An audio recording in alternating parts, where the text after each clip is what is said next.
Hi, my name's Londe Yusuf. And my name is Reggie Williams. And we're the co-founders of Black Film Space. Black Film Space is a grassroots organization dedicated to enhancing the skill sets of Black filmmakers and building a community of creatives. We host events such as screenwriting workshops, panels, mixers, and other events that are designed to support Black content creators. In the next episode of the Black Film Space podcast, we interview Ayo Hooks. Ayo is a sound mixer who has worked on Wu-Tang Clan of Mics and Men, Black Ink Crew, and Growing Up Hip Hop. We talk with Ayo about scouting a location for sound, negotiating wages, and boom operating. And now, on to our interview.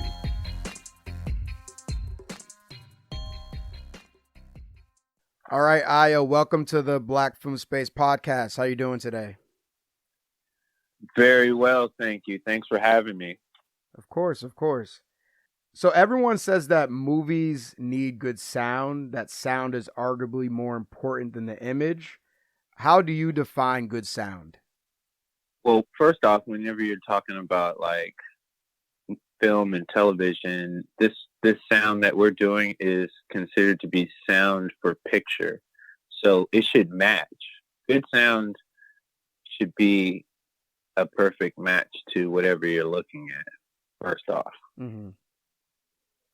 So that's like the most important thing. If you're watching something, whatever you're listening to should be, should go exactly with it perfectly.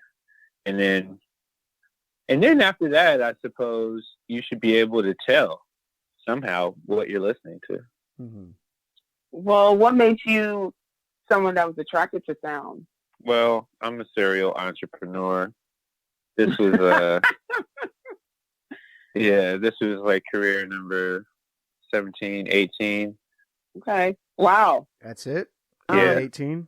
Well, I'm up to 20 now, but Oh, okay. So you just felt like, okay, the money's good. It's a steady position that's always in demand. So let me go down that path, basically. Yeah, I didn't know about the demand part, and that's relative. There's a meritocracy. You have to be good at what you do. The money is okay, and the hours can be long, though. Well, how did you develop the skill of studying sound? So I'm sitting here thinking about all your questions. So I had two people, one that I grew up with, and another one is a close friend of the family. And they were both in the business. And so one of them would just talk about it in general, like it was a cool thing. And he did a lot of corporate work and audio-visual work. And the other one, he does what I do now. He like kind of got me started to just fast track. And,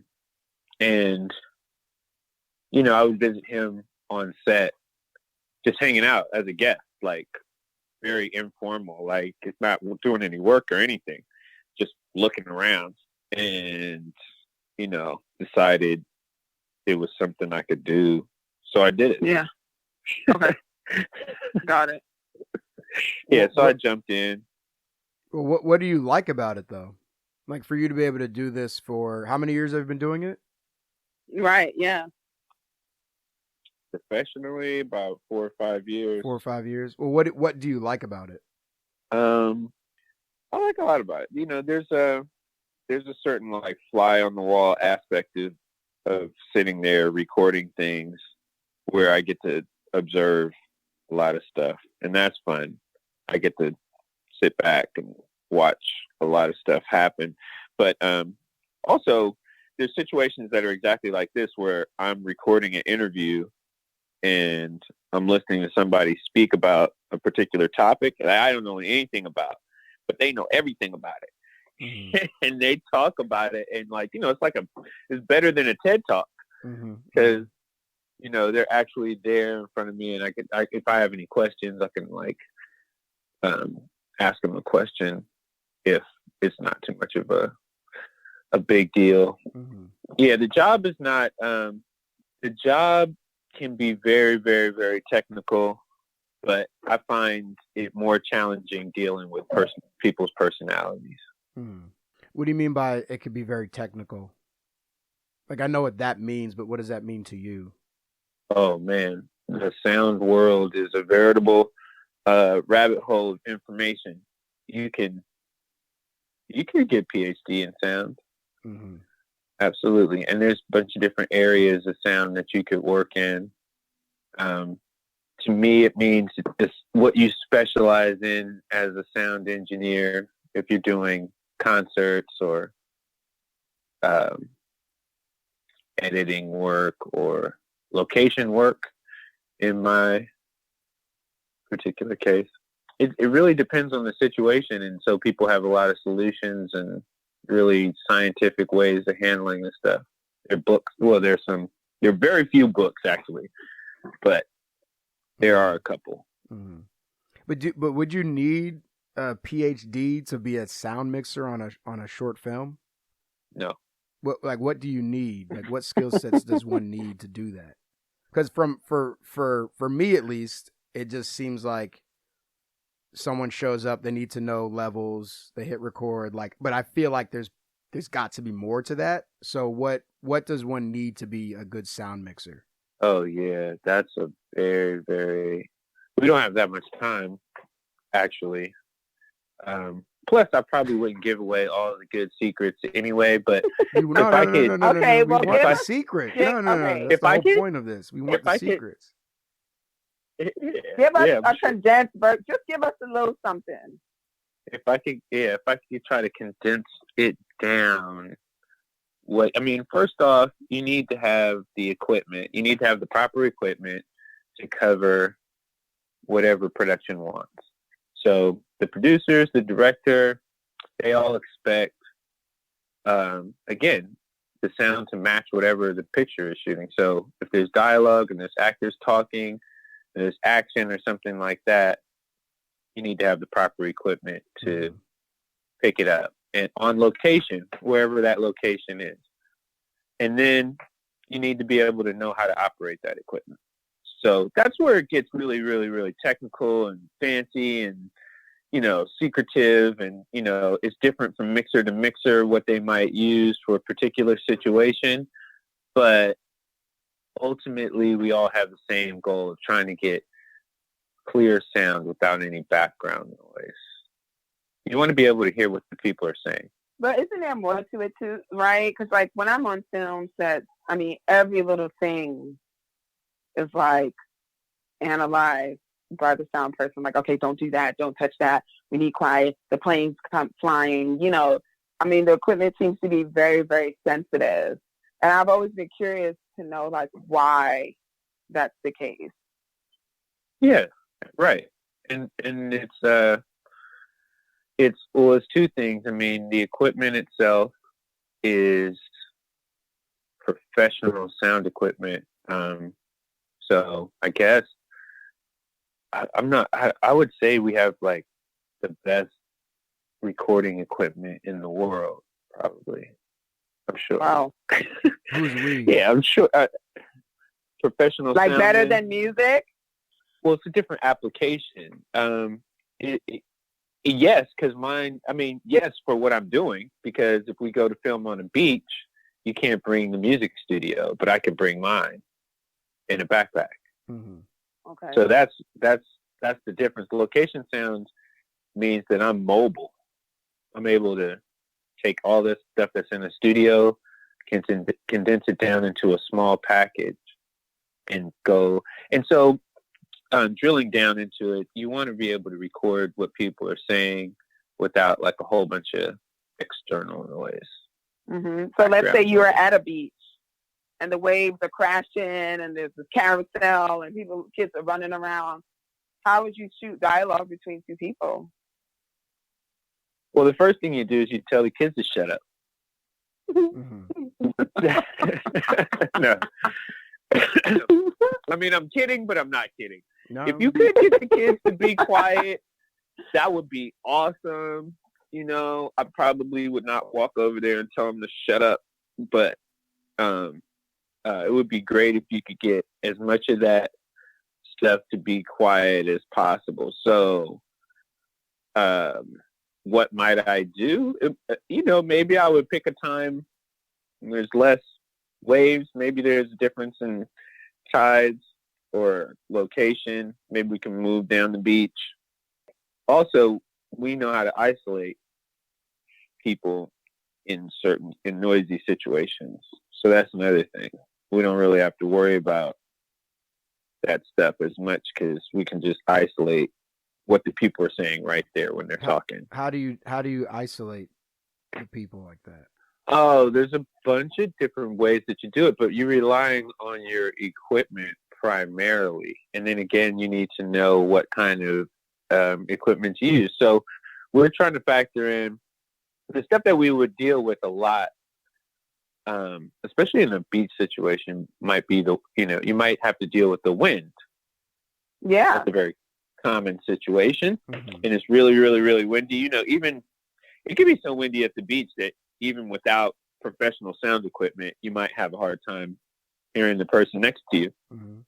And so the sound equipment is so sensitive that it picks up the wind even more. So we have when you see booms flying on set, and then you see the various appendages that you have at the end. Sometimes you might see something we call a dead cat, which is like a big giant fuzzy blimp. Mm-hmm. It deadens the sound of the wind. All of that fur slows down the air and breaks up the air current so it doesn't blow across the microphone the same way. In addition to the microphones encased inside a blimp, and that further isolates it. So we have equipment that we would, you need to know what stuff and have it and be able to know when to use it. That's a really big thing for locations because all locations are different, right? Yeah.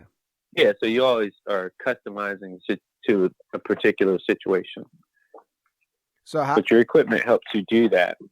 How is it possible for you to walk us through how you would do that with the equipment that you own? The first thing, and this is something that, okay, we'll take something simple then, because it can get it gets technical and involved and complicated. It depends on how many people we're trying to cover.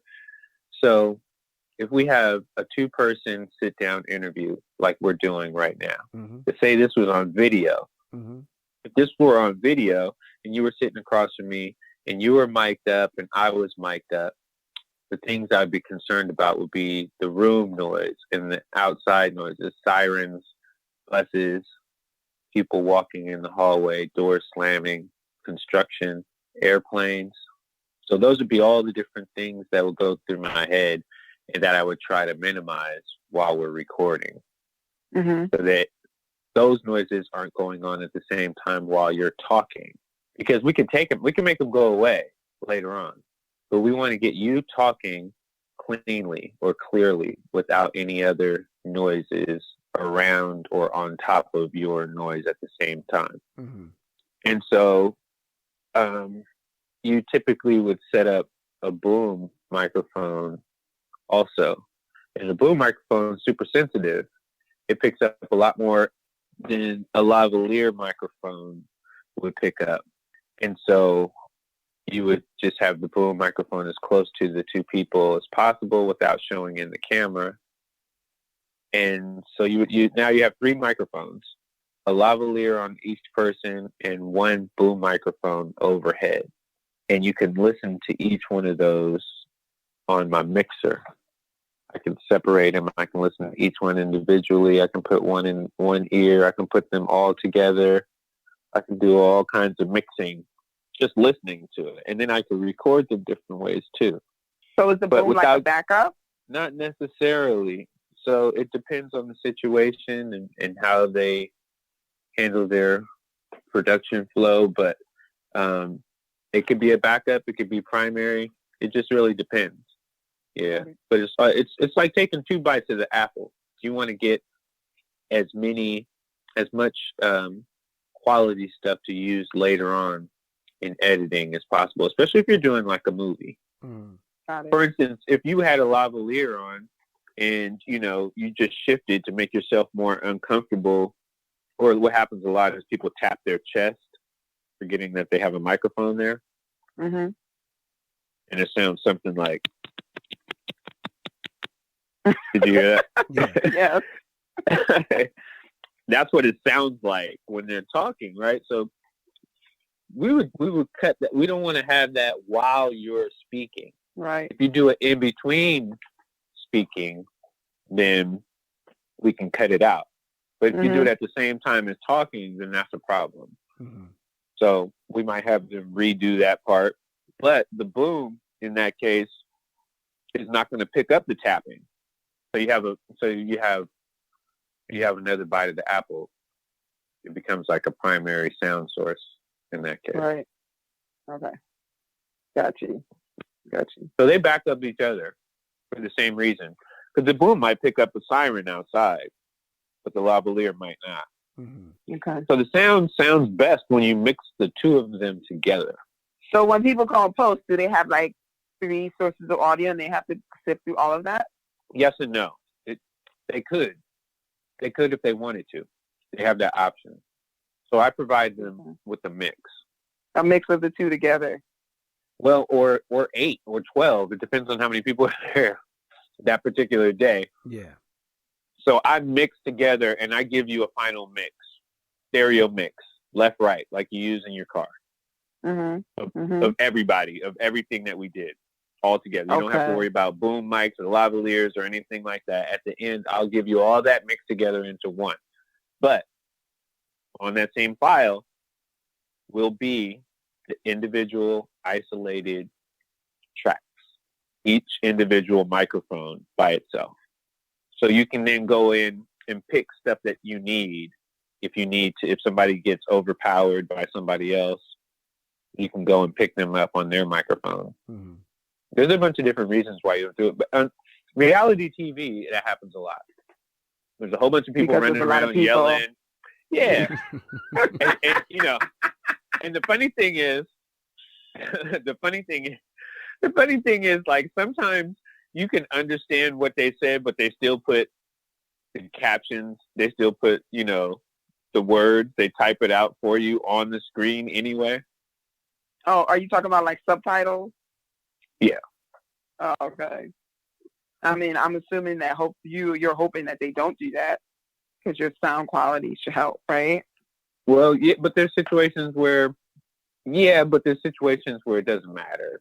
Like where I absolutely know they can't use the sound quality. Like, for instance, I did a job once where we recorded some people and there was a lot of loud music. I couldn't hear them.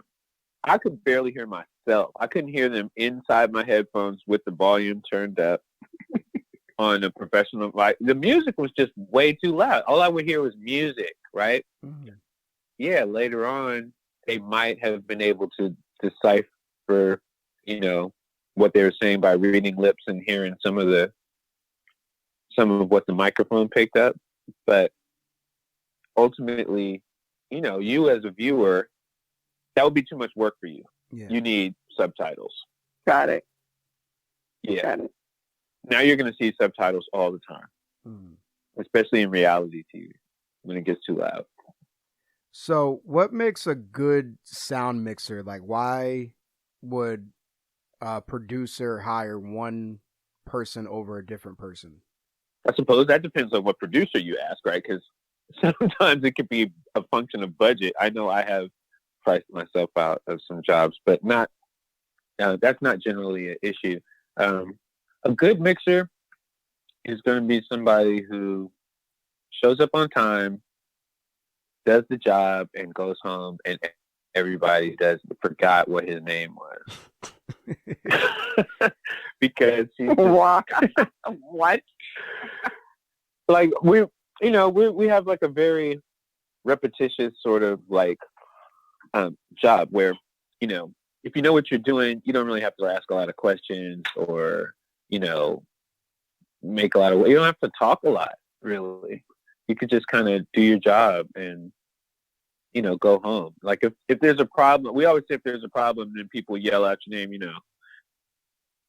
Reggie, and then later on they remember, that guy Reggie messed up. Mm-hmm, mm-hmm. But if you do a good job, nobody says your name. You just come, you turn in your sound files. At the end of the day, you go home, and that's it. I mean, they just want you to record primarily the dialogue, record good dialogue. They want the lines that are on the script. They want that to be, you want to be able to hear it clearly and cleanly when you're watching the playback. So, but is there, I understand all that, but is there like a difference between someone who's working on a big budget Hollywood film and someone who's also a professional, but who's working on a short indie film? Like, because, you know, with other positions in film, like there are clear differences, I think, in skill sets. And it appears, I think, I can only speak for myself, but to me that it doesn't seem like there's a big difference. Maybe it's just a matter of opportunity. So I just want to confirm, is that true, or is there like a difference in skill set, knowledge, etc.? Yeah, there's absolutely a different. There's a huge difference between, you know, the different levels. For instance, your passion project or your student film or your indie film, the expectations aren't really there. A lot of times they don't really understand what they want in terms of sound. I did once work with a sound designer on a student film. That was pretty interesting. That was pretty challenging, actually. The higher up you go, the more money that you're paid and the more visible the project is, the more the expectations for you to know and perform. And also you're really expected to do a lot more. A lot of times there are no walkie-talkies on a independent film. You know, but on a large budget, you know, where you have like people spread out all over the place. Oh yeah, there absolutely are walkie-talkies, and then probably like different sets. You know, there's like walkie-talkies for the PAs, and then there's like set communication. Some, you know, there's like a way to communicate without having to walk all over the place. Absolutely, where, you know, so, and that's something that the sound department a lot of times would be responsible for. Now, in the middle, it's a gray area. We're not really responsible for walkie-talkies a lot.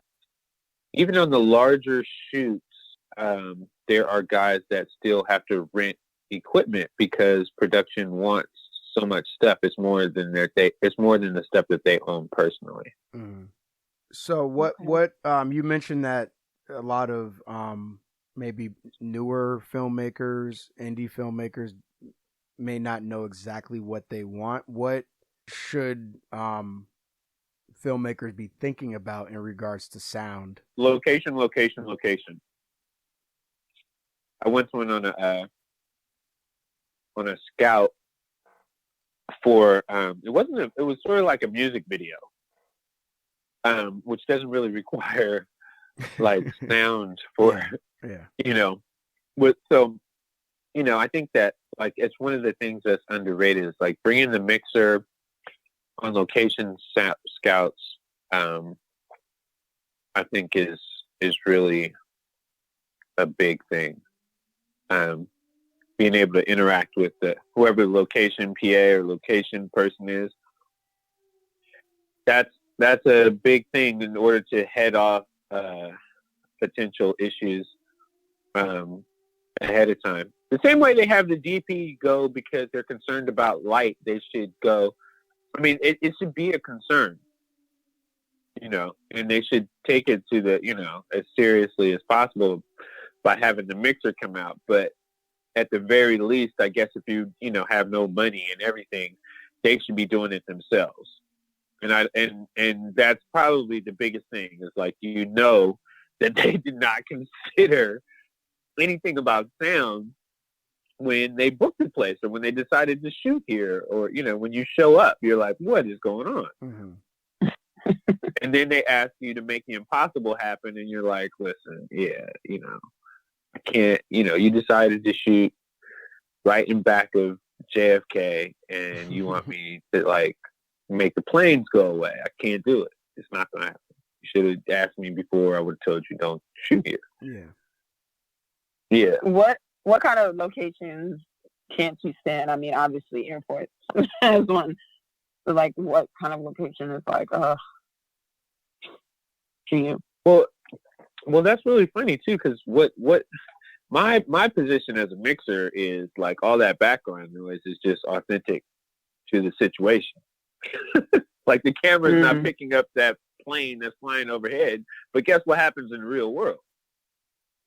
It's there. Planes fly overhead all the time, and we hear them. So I love the producers who just don't care.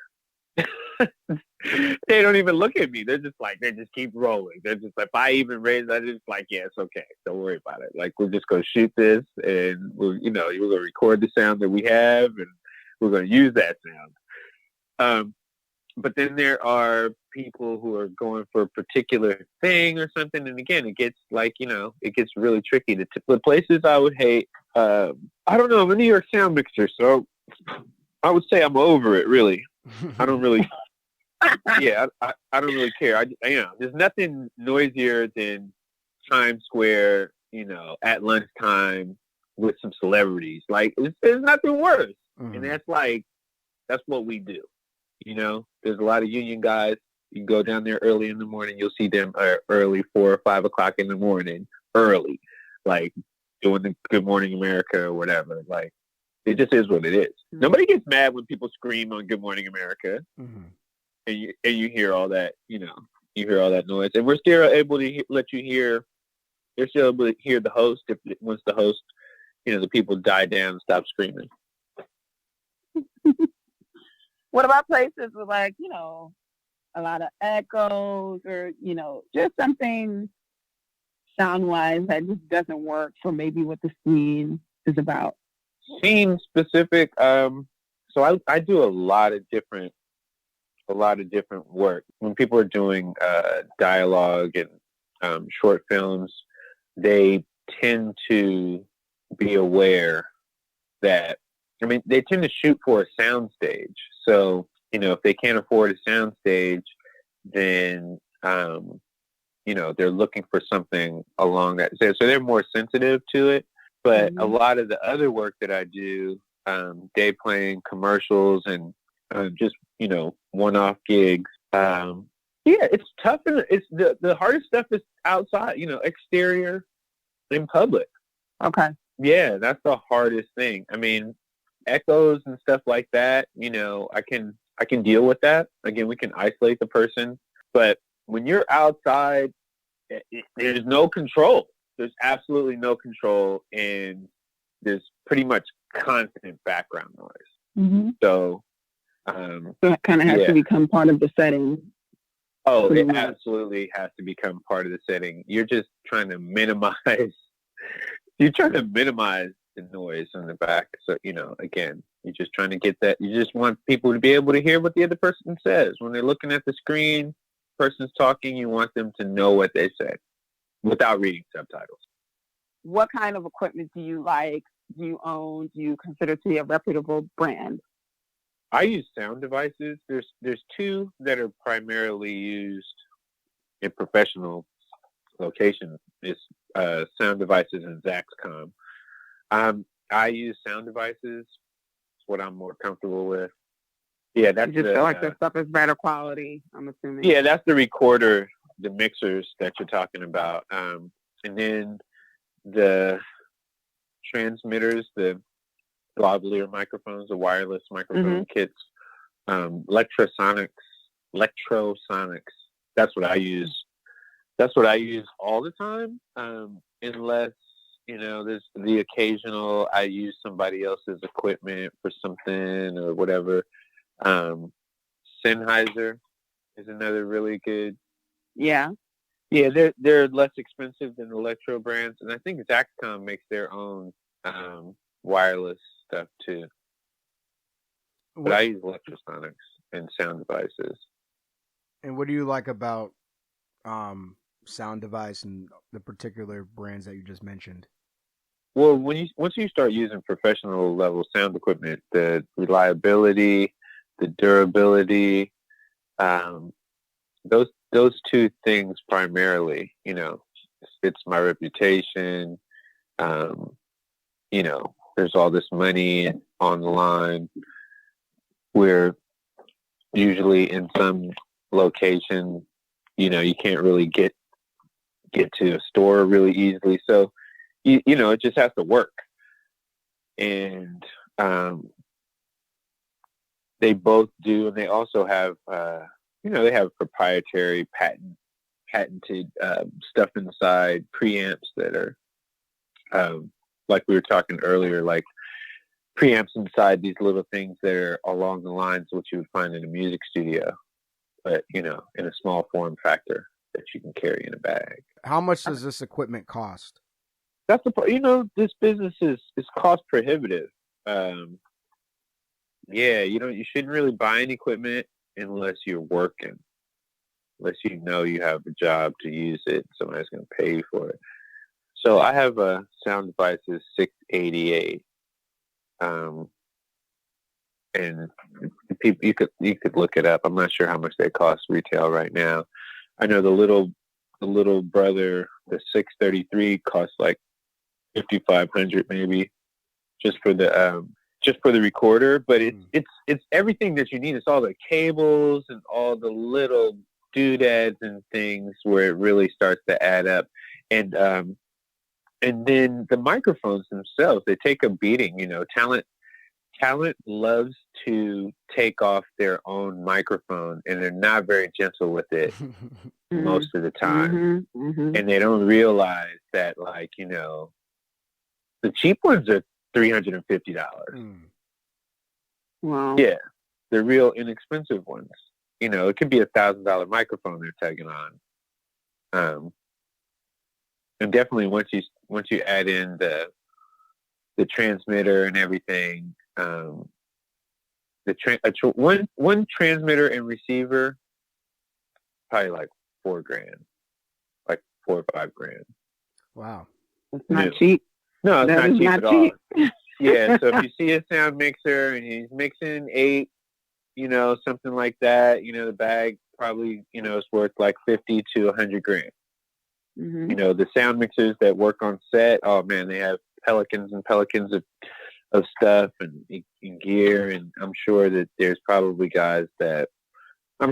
are guys that probably have $200,000 and more worth of equipment. Again, those guys that do the music studios, though, they have a brick and mortar business and all those racks and stuff. They spend more or just as much, right, as we do. You mentioned earlier that you shouldn't buy equipment unless you got some work coming up. That sounds like a catch-22. So, like, if you're starting off in sound, how do you, when you're looking for jobs, like, how does one secure that job? Because a lot of indie filmmakers, I feel like, are looking for someone who has their own equipment. So if you're not in college, then what is a path? What is a solution to securing some gigs? Yeah, you're exactly right, Reggie. You need equipment in order to do the job.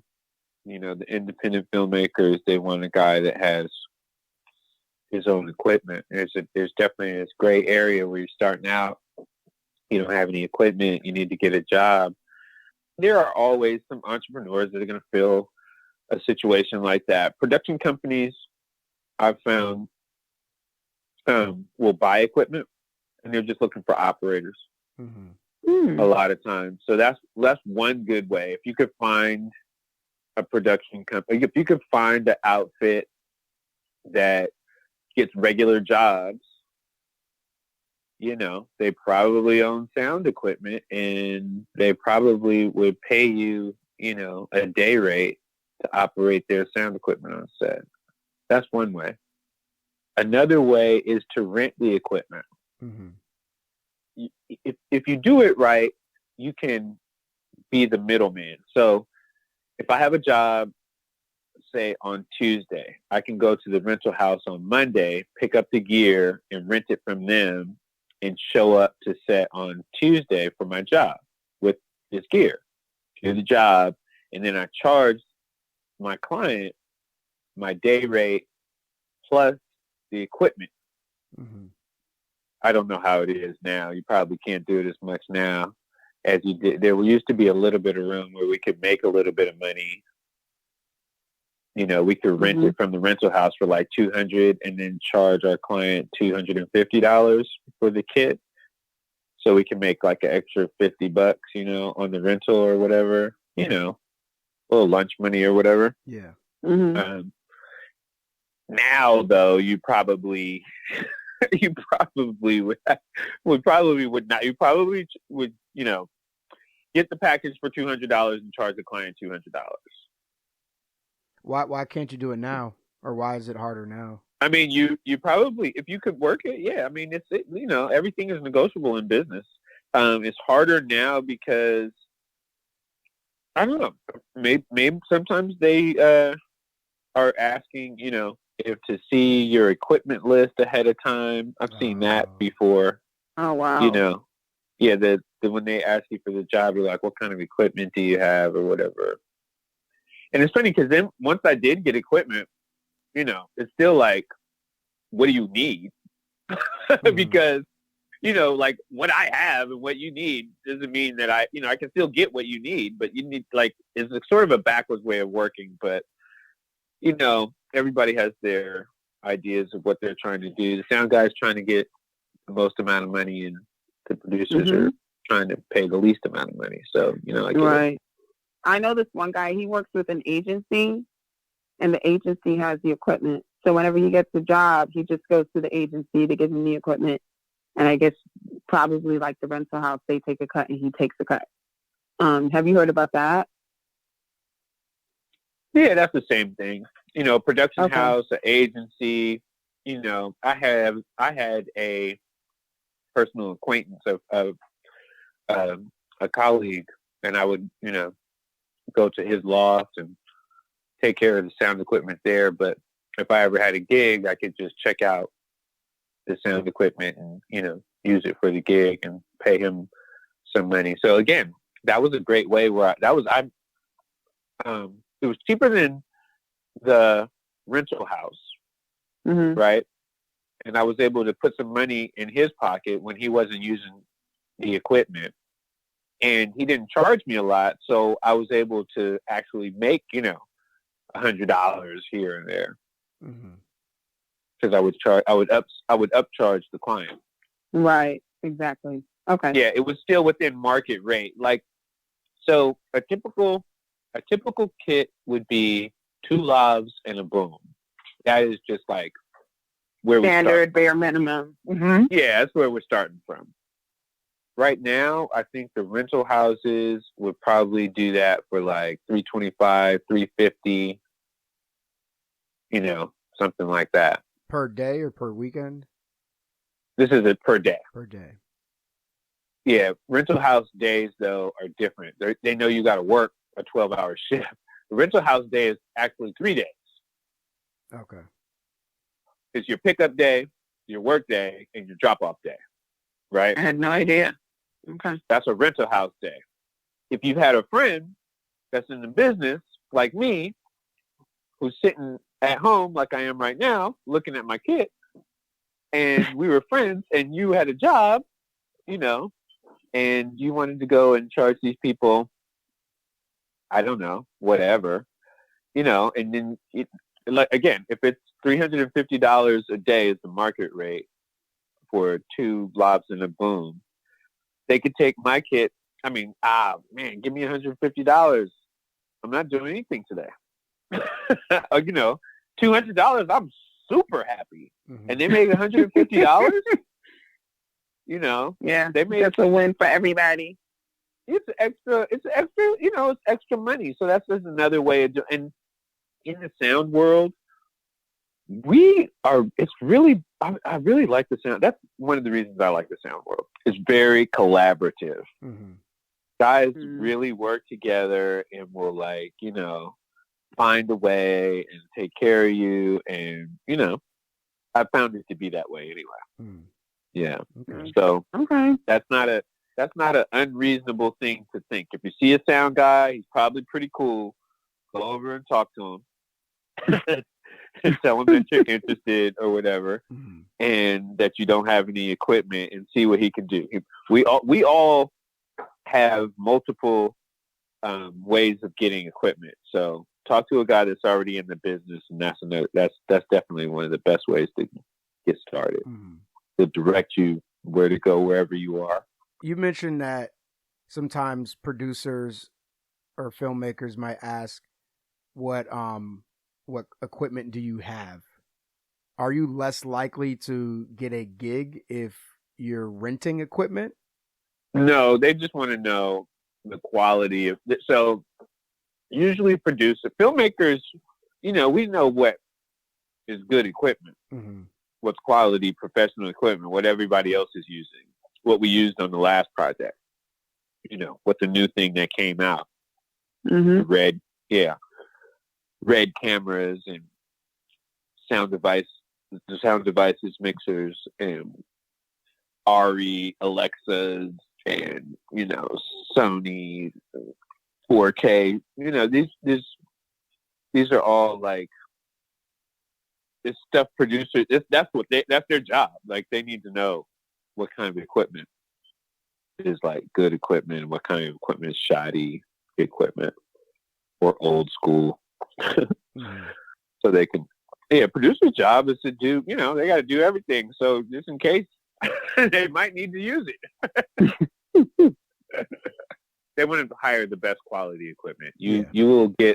I'll get a job because my machine is brand new. It just came out, and this other guy is using, you know, some lesser quality stuff. So at the same price, what would you do? Yeah. You obviously pick the newer stuff. That kind of goes to my next question. I was talking about like looking at logs online and on like Amazon and like all these random websites. And I was wondering to myself, like, is this quality? How should I even know? How can I measure whether or not something is a quality microphone? So I'd love to hear your thoughts on that. What I tell my kids all the time is like, how long is a piece of string? It depends. So it depends on what you want to use it for. You know, an underwater microphone is going to be completely different from a microphone that I'm using directionally, or something that has a different pickup pattern, like a cardiac pattern. So the first thing to understand is that every microphone has a specific pickup pattern, meaning it captures sound within an invisible geometric bubble, if you will. So in front of every microphone is either a cone or a light bulb or a water droplet, or there's all these different shapes. And so depending on where the sound is relative to the maximum parts of the pickup pattern, is going to change the sound. There's also proximity. So the closer you are to the microphone, increase in sound quality is exponential. A lot of what we do is just rely on industry best practices, you know, what guys have been using for years and years, and what we talk about, and, you know, stuff like that. And people are always trying to find new microphones and cheaper ways and applications and stuff like that. In the years that I've been doing sound, though, it has not changed, like not one little bit. 416 Sennheisers are the workhorse or the boom microphones. There are other microphones. There are a ton of other microphones. I've used other microphones. You know, the MKH, the Sheps, the Blue Sheps. I mean, there's a bunch of different microphones that I would use in a heartbeat. But, you know, my 416, I've used it in the snow. I've dropped it in underwater. I've like you know, thrown it off the side. It's been run over by a car. Like, it just keeps going. It just keeps going. It never fails. It always works. I think the back of it already fell off. It still picks up perfect sound, you know, professionally. Like, it just does not quit. Whereas I've used other microphones. I'm not going to say which ones, but, you know, I've used other ones. And, like, you know, it was a particularly humid day and it just decided not to work. Mm-hmm. Or wow, what did you do on set? I changed microphones. Oh. Whatever, Ayo. have I ever been caught out there where, like, I'm just like, that's basically like, what I'm asking you. up a creek without a paddle and, like, you know, just like trying to write down what people say because my machine doesn't work. I've had stuff happen, but I've never. I pride myself on that. Like, that's one of the things I feel like I bring to the table. Like, so yeah, a lot of locations, especially being head of the department. You know, I'm responsible for not just myself, but if I have a boom operator, hopefully a third, they're paying money for all these other people. That would be great. But you need to be prepared. You need to have a backup. You need to think ahead. You need to not get caught with your pants down. You need to, like, know that that's, you know, you need to have 2 microphones. You need to have a way or make a way.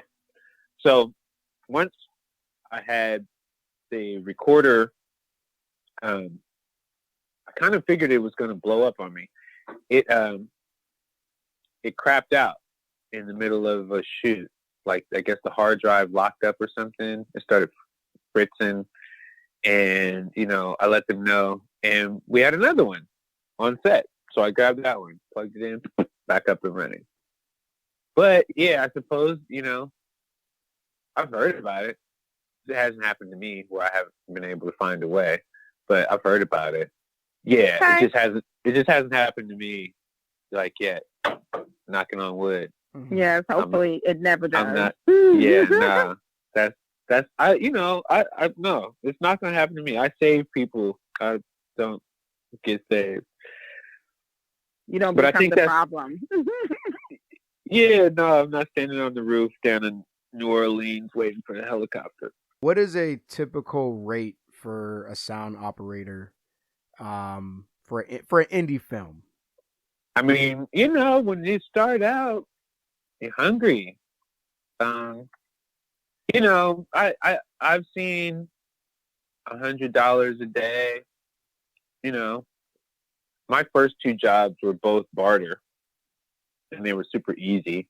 Rates vary, and so why would I want to say, you know, I have $100 rate and they have a $600, $900, $5,000? But, you know, I want to.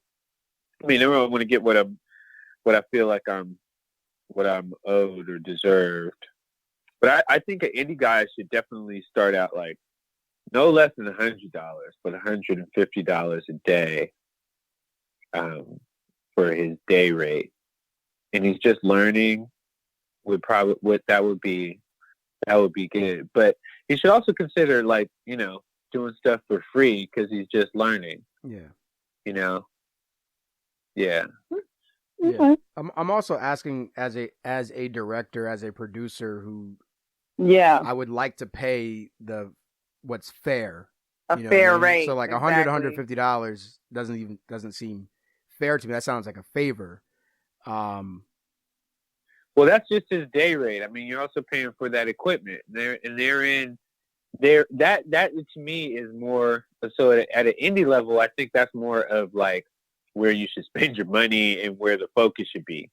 Like, the guy doesn't really know that much. You know, he should be able to turn it on and, you know, operate it basically, but you shouldn't be expecting him to, like, you know, do anything miraculous, any kind of tricks or anything technical, right? So, kind of like a straightforward shoot, dialogue, nothing. Yeah. Too crazy. Yeah. What you want to do is you want to get the best equipment that you can on set and pay for that. and pay for that. And then the money that you're offering is to entice a guy either with his own equipment or to entice a guy who like kind of knows what he's doing. You shouldn't be getting anybody completely green, like you should be getting a guy who, he knows what you want. He knows what you're doing. He knows exactly what you want and what you're doing. It should be a good fit, a good match, all things considered. You guys get the right location so that he doesn't have any kind of like crazy sound stuff to deal with. Yeah. Yeah. A guy starting out that knows how to use the equipment will be able to get the job done for you. Do you work your arms out a lot? How do you hold the booms for so long? I always wondered that when I was on set. I know, right? I'm old, so I have to work out otherwise. But I don't, though. I need to work out more often. It doesn't get heavy? I have, yes, it does. So we talk about this a lot, actually, boom people. So there's a point where, like, you might need to talk to the AD. You might need to pull him to the side. Like, that's a point of, like, that's like one of the points where a little guy would be talking to a big guy and being right. You might have to talk to the AD and be like, yo, man, look, we can't be having these, like, 10-minute takes. We can't, I can't be standing there holding the boom for 10 minutes. That's ridiculous. 3-4 minutes, okay, I got you. That's a long time. But so sometimes you have to just communicate. A lot of times, the best ADs and directors, they're like really are on it, and they know. And then there are a bunch of tricks, Lonnie. There's a bunch of tricks where I'll get a ladder in a heartbeat. Are you kidding? I'll get a ladder and sit down and put the boom across my lap. Whoa. Yes. That's smart. That's smart. Well, again, I'm old, so, I got to be smart. I'm not strong. I got one more good feature of booming in me, and I probably am not going to even use that.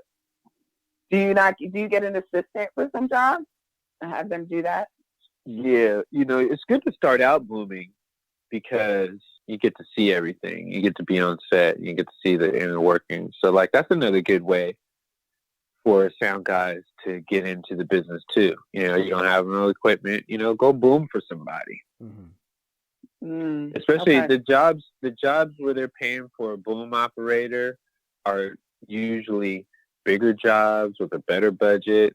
A mixer that requires a boom operator is going to be more experienced. He's going to have something to teach you and offer you. At the very least, he's going to show you how to boom, which is extremely important.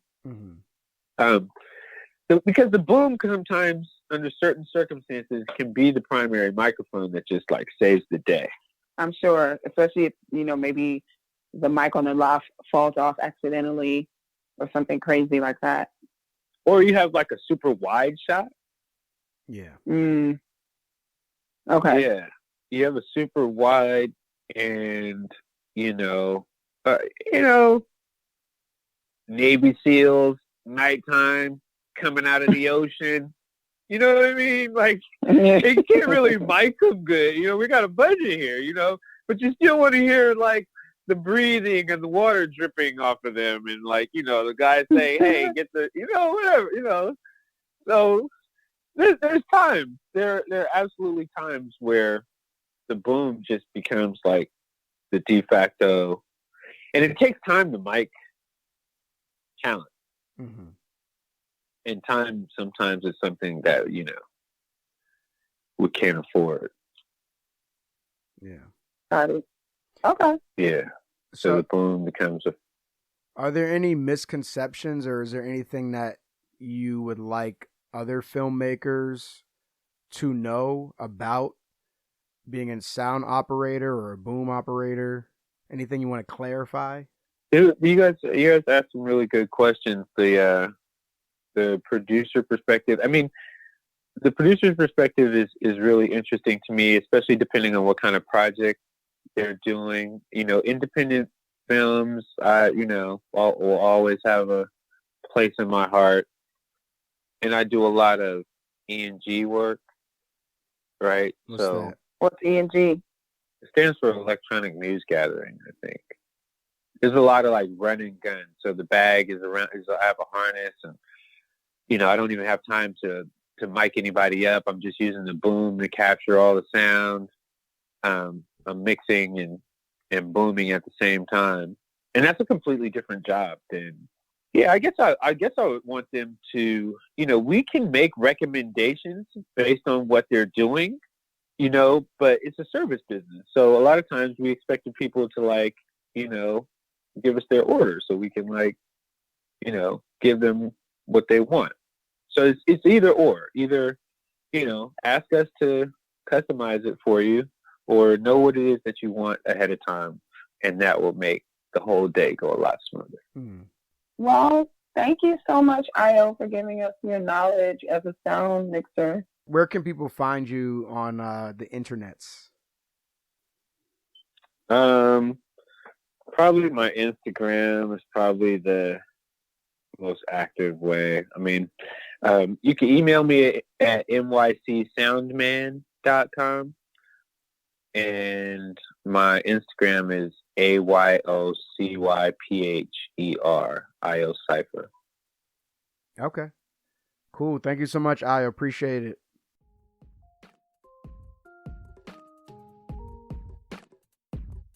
Thanks for listening to the Black Film Space podcast. If you're interested in being part of our community and attending events, please visit us at blackfilmspace.com and follow us on Facebook, Instagram, and Twitter at Black Film Space. Subscribe to our email list and podcast. All right, see you soon.